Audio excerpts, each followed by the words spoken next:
Well, it worked, but it's not just subscribers, but that's okay. We'll only listen to subscribers. Okay. Sounds good to me.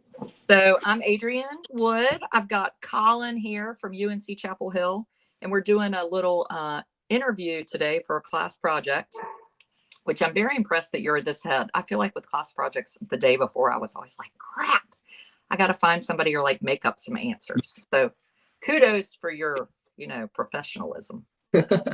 Yeah, just trying to stay ahead of the game as much as I can, Well, I have on a sweater and pajama pants, so I'm just going to go ahead and be open and honest about that. Good morning, Kate and Deborah. So my subscribers knew that we were doing this morning, and it was going to be just for subscribers, but Be Live got me. Hey guys, so Colin, do you want to ask them questions? And I want you all to be on your best behavior and tell him all the nice things. No, I'm just kidding. You can be honest. We just talked for like an hour, so Colin's probably ready to get the devil out of here. Good morning from Atlantic Beach. So Colin, a lot of times you ask a question and it takes like a few seconds and then the kind of comments will come in. So Sure. Anyway. Yeah, that works for me. Good morning, everybody. Yeah, like Adrienne said, I'm Colin Tadlock. I'm a Husband School of Journalism and Media. I'm taking a Media Hub class right now, which is just pretty much about multimedia projects. And we've decided to do a feature on Adrienne and just about her blog. I'm a part of a team. I'm one of 4 members of our team helping on this project, but really excited to talk to you guys this morning. And we just got, a few questions just for your followers. And we're going to start off with the easiest one, and I think you'll like it, but I'm just curious, tell me, or, just type out one thing that you really love the most about Adrienne's content. What is it that keeps you coming back for more and subscribing and watching our lives? What is it about, what is it that, what's your reasoning, I guess? Well, I tell you one reason that it's not. They really hate my very high microwave. That really causes a lot of problems around here. I noticed that when you were heating up your coffee earlier. I was like, wow, that's a reach. And the people that built my house were short. But I mean, I don't know why it's up so high, but I'm like, I didn't put it up there. I just moved in here and I just make my coffee, but they're like, you're going to spill it on your face. I'm like, oh my God, don't jinx me. I saw Angela this morning at the coffee shop. Okay, let's see. I just saw one comment, Colin, and I think you can go back, Colin, and like take notes later so you don't have to write it down. Let's see. What do we see here? We see Amber said that she's real, and I feel like I can be real. Kathy said I can't read all this white. Hold on. Her real person, down to earth, honesty, and humor. Oh, now I can see them. Because Colin went dark. Living with autism brought me in. Now, these are not all subscribers, but they should be if they like me this much. I think too, Colin and I were talking earlier about, I said, I think there's this thought of like, we think we know how people are going to be, and we're all guilty of it, right? Like the man that picks up your trash, or the FedEx driver, or your doctor, we have in our minds like these preconceived notions all the time. And I don't know if it's the way we were raised, but or politicians, like we just have something in our heads. And I think they're really not right at all. And I guess they're always judged on a cover. So maybe it's just, and Colin was saying, how'd you choose this name of your blog? And I was like, the name of my blog, I think sometimes pulls in the wrong type of people, but that's good for me. Like they think, oh, well, I like debutantes. And then this debutante maybe is different than I thought she should have been. And, well, maybe I have something to learn, or maybe she used to think the same thing.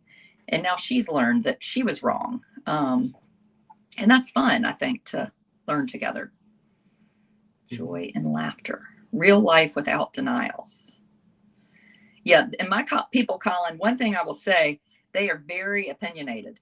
So last night, Amos likes me to repeat everything that he says. And I had hundreds of comments telling me what I should be doing. And I point out to them that I used to be perfect too before I had Amos, so they better watch out. Yeah. I don't have kids. Her manners drive me crazy. But you don't like me licking my fingers? But I've learned a lot, and other times I feel sorry for her. Well, I hope not. I hope not. And I think people do. I think that's one thing I try to really maybe combat, is that when I used to see families like mine in public, I felt awe, but I felt pity. And now that it's my family, I would say, don't feel sorry for me. Don't have pity. Like, this is a hard life, but it's a really good life.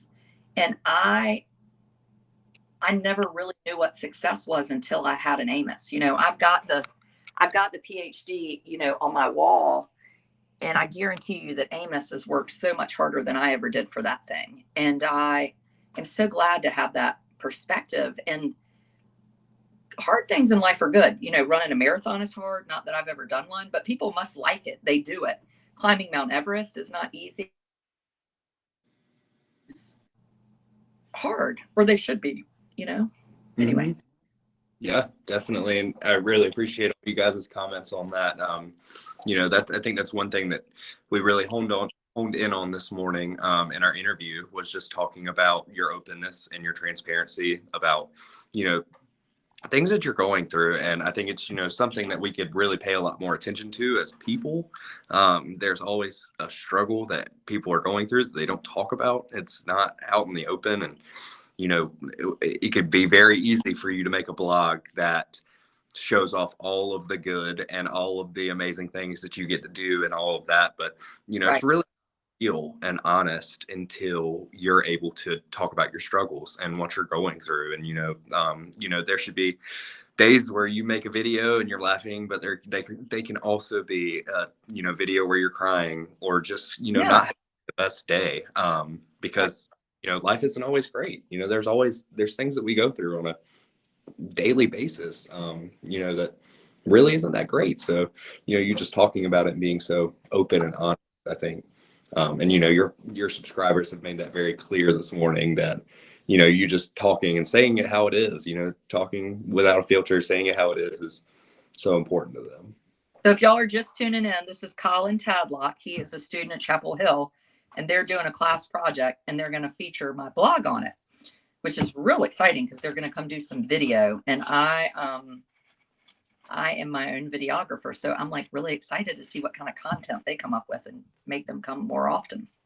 So we were doing an interview this morning, and I thought, oh, well, he was asking me stuff like, are there people we could talk to? And I was like, well, let's just ask my subscribers. Those people love to talk. So anyway, here we are. She wears pajamas from the thrift shop and doesn't wash them before she wears them. You're right. And nothing happened to me. Look, I'm still here without a flesh-eating bacteria, you people. Oh, there's an Ivy Tadlock on here. Yeah, there she is. Hey, Ivy. Good morning. We were just talking about you, Ivy, and Colin said to me, my stepmom said, I just can't wait to hear about this interview. And I know she's going to be just like she is, and I'm going to tell her that. So nice to see you, Ivy. You have a very delightful stepson. I hope one of my children turns out this well, and I'll just talk about that one. But you know, from that, I did want to ask your followers how they have discovered your channel. You know, there's a lot of different ways in which you can, you know, access Tales of an Educated Debutante. I'm curious, you know, how did you stumble upon it? What did you, you know, did you look through a couple videos and say, hey, I could get behind this. I could get behind this blog. You know, just curious what makes y'all come back for more. Yeah, and I don't know. That'll be interesting to ask, because sometimes people will tell me, like, I saw you when you wrote a viral post on Lululemon. That was a big one. Usually it's kind of those silly things. What happened in West Virginia? Well, Brandy just said Facebook suggested. Well, I'm glad to know Facebook likes me. I feel like they hate me. Someone told me about her, a teacher. Yeah, I do think I do love a North Carolina teacher. Another autism page. So I have a couple friends, Carrie Curiello and Kate Swenson, Finding Cooper's Voice, and we do Wednesday night videos together. And I'm really trying to do more of that stuff because it's so fun to learn from each other and to have these conversations. And again, like I told you, Colin, not everybody has this group of people. I mean, I don't have 3 special needs moms in my town. So this enables me to have a group that I can text and say, hey, I need help, or hey, let's do a video. So that's nice for me. Yeah, definitely. And Facebook is worldwide. You can really talk to anybody, join on a Zoom and just talk about things. It doesn't have to be in person. You can just hop on a really good virtual call and just talk away. When it's fun, if I randomly do a video at like 1 a.m, people from Australia will be like, yay, I get to see a live video, so that's kind of fun to see who pops in. Yeah, definitely. I think lots of my followers are connected to somebody with autism. So it looks like a lot of them came from Kate or Carrie's page. Yeah, curious. But sometimes I'll do a video and people will be like, who is this person? Why am I here? I'm like, I don't know. Why are you here? You just showed up. Yeah. Look, Nessa just said, I saw a lady talking and got curious. Who is this young lady? See? And then I started listening in. She got interesting about everything you could think of. It can be negative or positive. She wants to talk about it. That's right. Yeah, I don't shy away from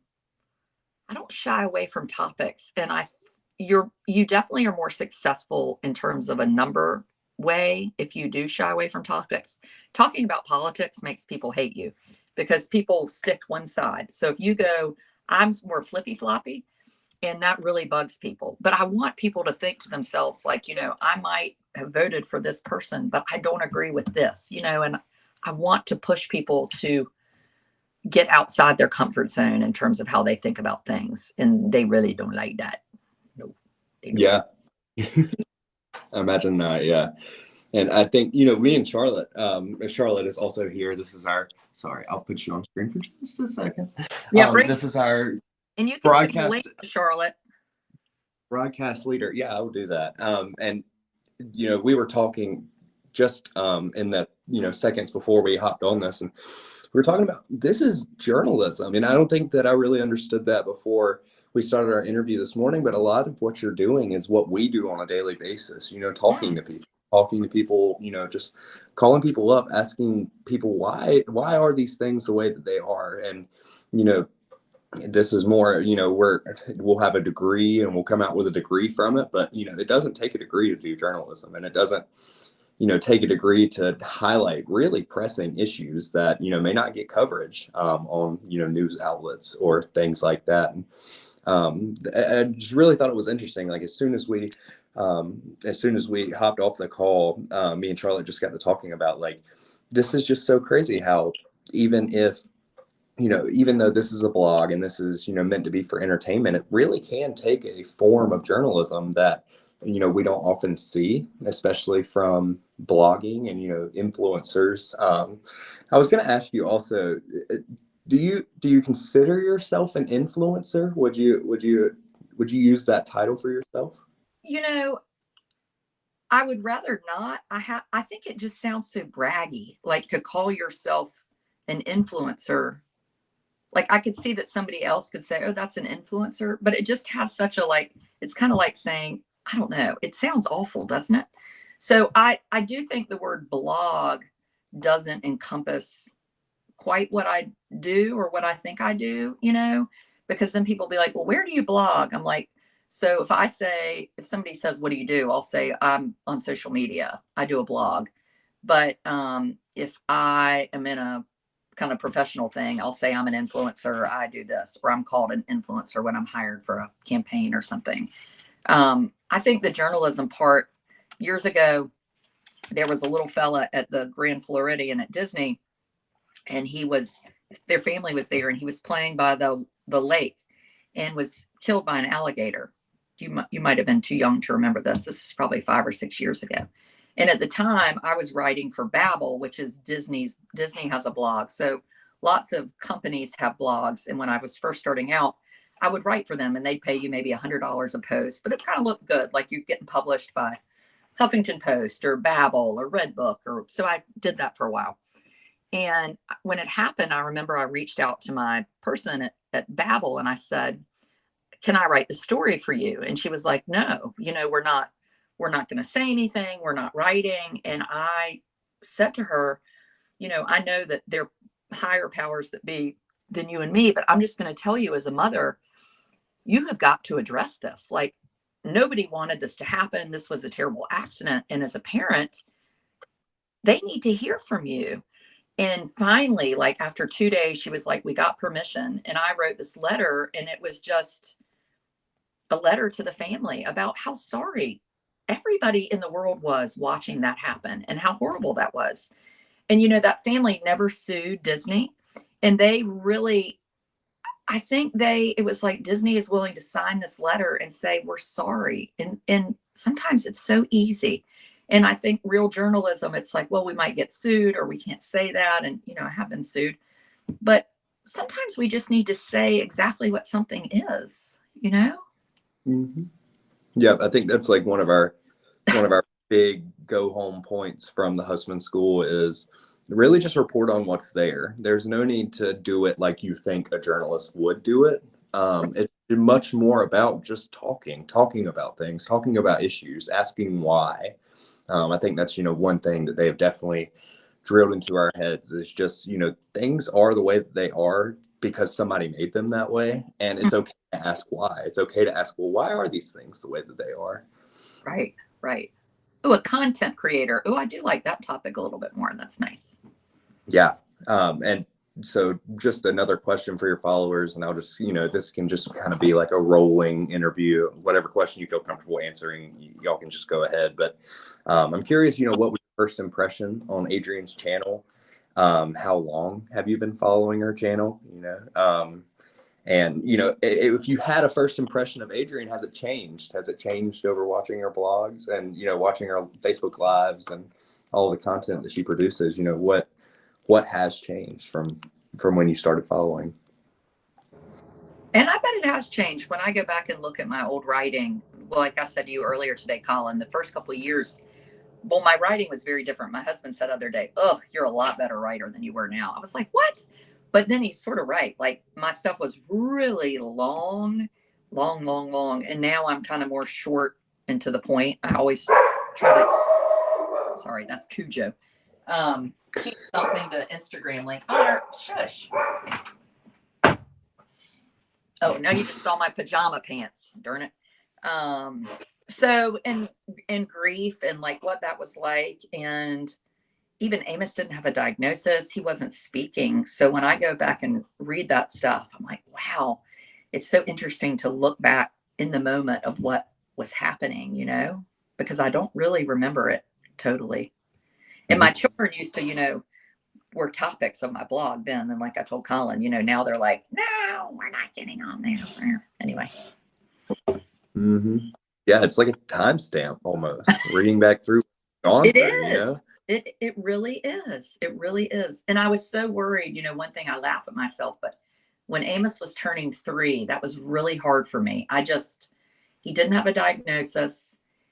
I could always explain away his behavior like, "Oh, he's 2, 2-year-olds are loose cannons."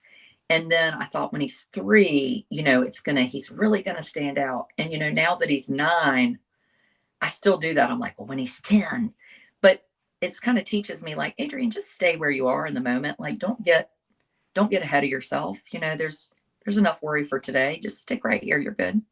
Mm-hmm. Yeah, I have to constantly remind myself, like one day at a time, one day at a time. Do Can't you? do it today. Yep. Well, you're ahead. I don't think I was as smart as you were at your age. I doubt that. I strongly doubt that. No, Colin, when I was your age, I thought I had my life all planned out, on that chart. And that chart was going to happen for me. And then, and I was really going on that thing. So you've learned early that it doesn't go that way. And I think I think that's important. It's just a wonderful thing to know. Like, I might have plans, but there might be other plans for me that I really don't have much control over. And that's can be a good thing. Like my life is very different than I imagined it, but it's a good life and I am thrilled to have it. So it's better than the one I could have planned. Anyway. Yeah, definitely. And I just think that I really do think like this is so amazing, and I've really been enjoying talking to your subscribers, hearing from them, just hearing their thoughts about everything that's going on, and just what you talk about, and the way that you do things. But yeah, just super interesting. But yeah, I think I really don't have any more specific questions for the followers. But I could definitely, I've got plenty of questions for you, Adrian. I could ask you questions all day. You're so involved in things. But yeah, I did want to ask you. This is more of a more fun question, but we did want to ask you because we had this talk on the first day of class. North Carolina favorite fast food restaurant from North Carolina. It's a hard choice. It's a doozy, but we had this discussion in the first day of class, and I was curious what you thought. Bojangles. The perfect answer, right? And you would think that There's no other choice. You would think that it would just be that simple, but yeah, yeah, we had What did they say?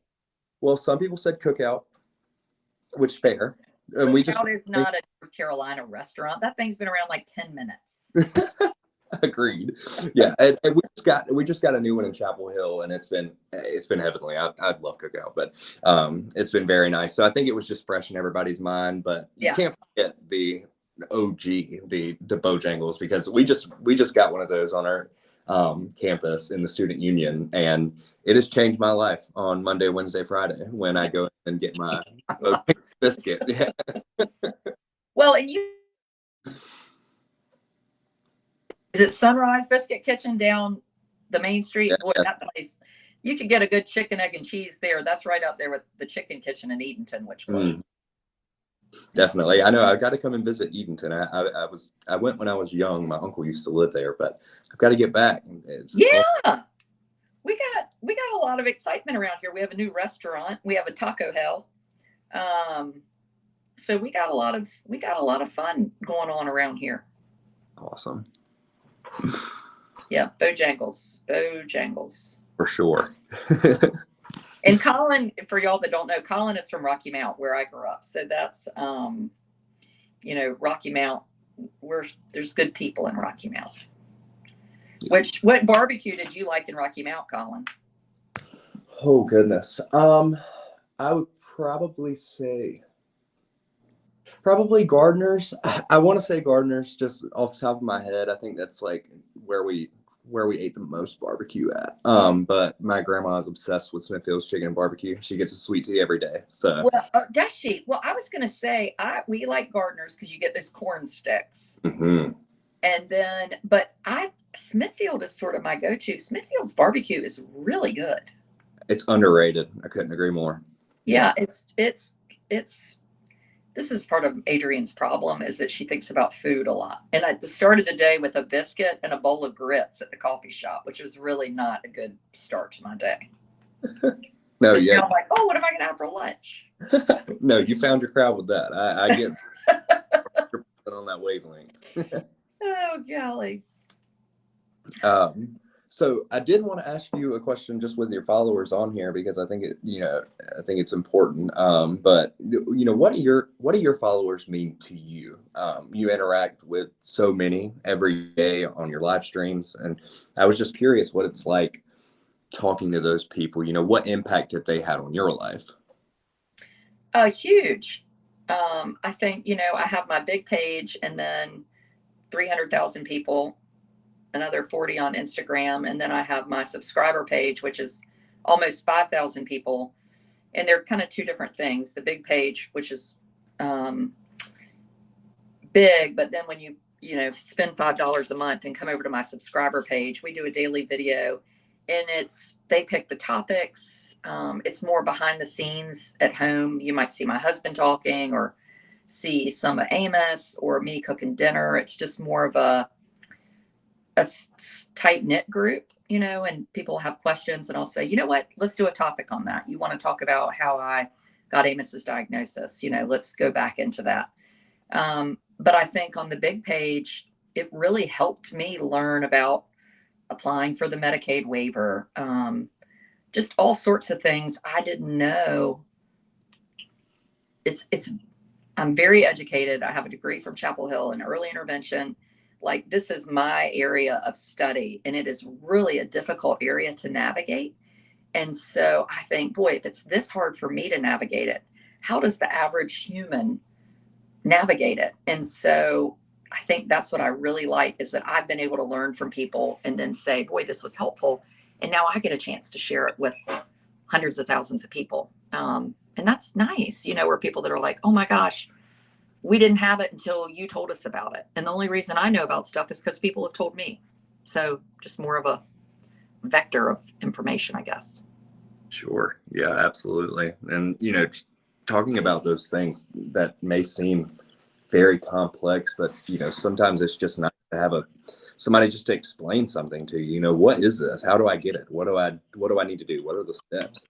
Sometimes it's just nice hearing from somebody who's like, okay, this is what you need to do. And explain it to you in a human to human way. Right. Very nice. And I told you earlier, like politics,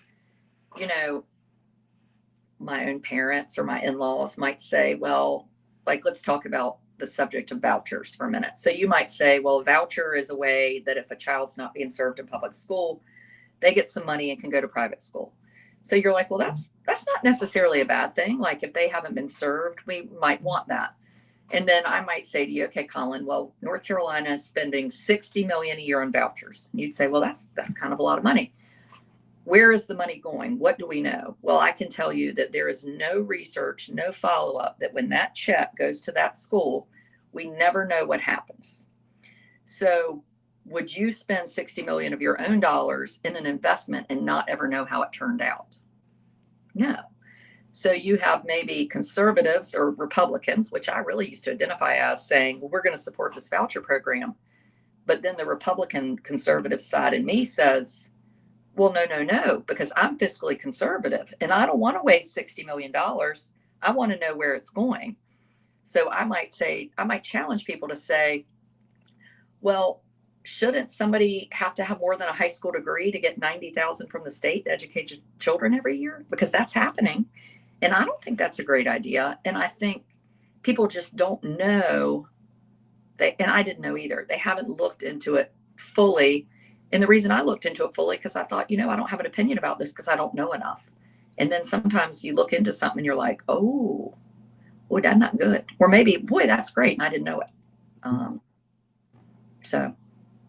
Yeah, definitely. I mean, I think there's a lesson there, just learning about things before we speak our opinions. There's definitely something to talk about there for sure. And who you're voting for. And even I noticed that when I ask politicians who may be a part of a party, and I'll say, did you know this? I mean, we had our school superintendent's name was Mark Johnson a couple of years ago. And I met him at I went to a little thing where he was running for lieutenant governor, and you could go see all the people that were going to run and they would all answer questions. So I love to go to stuff like that. I mean, it's just a great way to hear things. And at the time, North Carolina was structured in a way. So Amos, my little boy with special needs, my school system gets like $17,500 a year for him from state and federal money. So that's the amount of money he gets. Well, North Carolina's program was offering me, or they offer me $21,000. They'll give me that to go to another school. So that's in the name of choice, right? And you might say, well, choice is great. But what I said to him was, if I'm allowed to choose, and if choice is the big position, why can't I have all 21,000 and give it to my public school? Why do I only get 21,000 if I go to a private school? Right? Because if you want me to have choice, why can't I happy with my public school? So then you have to have people explain to you, well, why are we encouraging people to leave public school? Because we're giving you more money, and it's hard to answer those questions. I love to ask a question that's really hard to answer. Mm-hmm. Because it doesn't make sense, so then you're like, shit, now what am I going to do? And he said to me at the time, well, I don't think that's true. I was like, oh, it's true. Anyway. Yeah. I don't ever know what happened to him. He didn't run. He ran, but didn't win. Sad. Definitely. Oh, goodness. Yeah. I'm trying to think if we've missed anything. I really just wanted to, hear from your followers, hear from your subscribers, just, hear the dish on you. I know that it's all good, but What would I would ask my subscribers a question. If you could have more of something on my blog, what would it be? And I think I know the answer. Oh, we've got spammers, Colin. We are popular now. We got Dizo Mix Haiti over here. Dizo Mix Haiti, I'm going to have to suspend you. Oh, shit. I don't know how. Oh, we're going to ignore Dizo Mix Haiti. So I think that's kind of people love my husband. And my husband is like, oh, God. But then he secretly likes it. He just is not as comfortable in front of the camera. And as you said, how do you, or not, it wasn't you, I think it was Charlotte said, like, how are your friends? Do they do okay coming on? It just takes some getting used to. Like, don't you now feel more comfortable on camera once you've done it for a little while? yeah, definitely. I don't think I could do it every day, but it really is not that bad. No, it's really.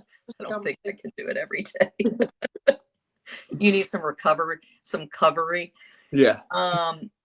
I like for you to delve into news topics. Big time. They all want my husband to come in and talk about the Murdoch trial.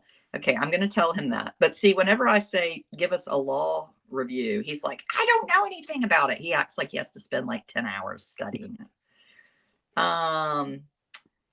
Interaction with Amos. Yes, Amos is popular. Golf cart rides with Paul and Mary Scott. Oh yeah, they do. I'm taking notes. Golf cart tours are very popular. And my friend Paul is really popular. More of her family joining, allowing subscribers who have been around for years to join as guests. More hot topics. Oh, that's an idea, Jessica. Jessica wants to be a guest. We do have some. I have a woman with disabilities who's coming on February 23rd and talking about what it's like to navigate life as an adult with disabilities. So that's really nice for me. I have several subscribers who are autistic, and it's help me learn, too. So I'm not the expert, Mm-hmm. Oh, well, now I'm learning all sorts of stuff. No one is saying more time with you in pajamas. Oh, more shopping. Oh, I'm real into shopping trips. That's fun. Yeah, definitely. Well, some people are like, why are you doing this? But other people are like, I hate shopping, but I can go with you. And when I'm at like the TJ Maxx or the Home Goods, I'm like, oh my gosh, like I can't imagine living near something like this. I would not be worth a darn. Every day I would be like, where am I going to go today? Yeah. Home Goods and TJ Maxx being like 15 minutes away is not healthy. It's not. I love it. I love the store. I really do. Every bit of it. It's so relaxing to me to like go in and dig. Like I got this sweater. Oh, and I'm like, this is wonderful, a wonderful experience. Yeah. There's just something about getting more discounted stuff. I think just TJ Maxx makes me just want to find a deal. It just excites me, the adrenaline rush of it. And do you go to your Habitat store up there in Chapel Hill, Colin? I don't know. I am dying to come up there and go to that. Like, and you also have a really good Salvation Army. I used to go in grad school there. It's over in that little shopping center across from Sunrise Biscuit Kitchen, or it used to be. Yeah. I used to go in there a lot. The people in Chapel Hill take very good things to the consignment shop or the Salvation Army. They don't need it anymore. Yeah. You're gonna have to check it out. I'm gonna have to take that down as a note because you're so right. That's exactly where I need to check. You can get all sorts of things. It's really wonderful. Mm-hmm. And nobody else shops in there because they'd be dead if somebody saw them in there. They would not like that. No. Yeah. Pyro Granny. Eastgate. Yes, that's right, Nita. More videos from the water. I do have water in front of my house, but this time of year it just looks brown and gray and mm-hmm. Husband. Oh, well, see, this has helped me pick new subscriber topics. Yeah, for sure. You introduced him to Big Tanda. Did you hear about Big Tanda, Colin? That it sounds familiar. I don't think I have. So Big Tanda, I got some new stockings for, Christmas. And the way I was hanging them up, I was like, I'm going to get my husband and I a stocking to share, because then that will be 4 for the kids, 1 for the dog, 1 for us. I don't know how I had it. Anyway, maybe it was like 6 or 8. And I was like, we'll just share one. So I was going to get it to say Big T. This is what we call him, Big T, because when we have a little Thomas, and A, like my nickname's always been A, not evidently T and A, which stands for something else, which I forgot about.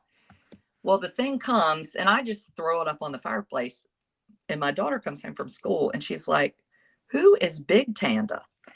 And it had no spaces. So it was just big and then capital T, Tanda. And so I've been saying Big Tanda is that woman. She talks like that. That's Big Tanda. Gotcha. Really. Okay. Yeah. Well, join us this morning. Yeah.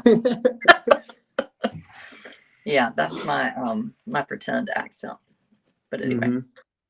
That's awesome. Yeah, I've got 3 brothers, so Oh, it's you like do?